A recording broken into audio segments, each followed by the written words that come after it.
Good afternoon mga tingas. Nagtanim tayo ng kabuting saging. Yan, lagyan natin ng binitaws. Patong natin yung katawan ng saging na pinutol-putol natin. Yan. Try lang natin yan. Ayan, pagkatapos yan, lagyan na natin ng spawn of bulba.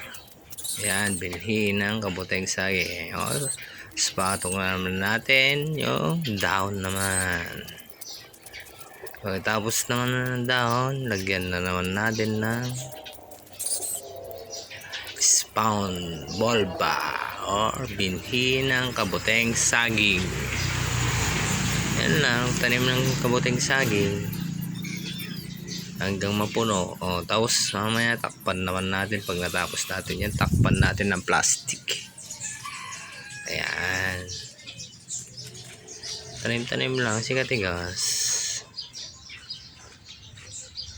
Mahirap magtanim ng kabuteng saging, kaya mahal ang kabuteng saging. Maraming proseso. Pero pag tumubo ng mga tanim mo na kabute, enjoy naman. Marami kang ulam na ding-ding. O kaya ay gisa lang, sarap yan. Kabuteng saging, malinamnam. Yun lang. O, diba? Patanim-tanim na lang si katigas para may hawanihin, diba? Anihin natin in 15 days, kalahating buwan.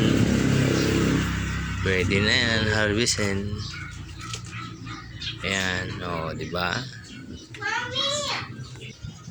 Ayan, o, lagyan na lang natin ng spawn ng bulba sa gilid-gilid lang para tumubo sa gilid, hindi pwede sa gitna. Ayan, gilid-gilid lang. Tapos patukan natin ng dahon ng saging. O, diba?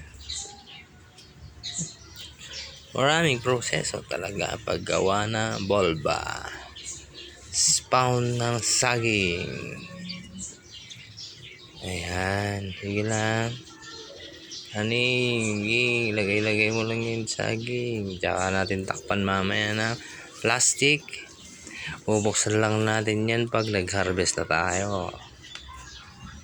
Ayan. O, diba? Nahirap magtanim ng kabuteng saging, kaya mahal ang kabuteng saging. Ayan. Marami kasing proseso eh. Ayan, binabad natin mga yan ng 10 hours. So, kaya mahigit. O, diba? Yan lang, tanim-tanim lang sa katigas. O, diba? Ayan.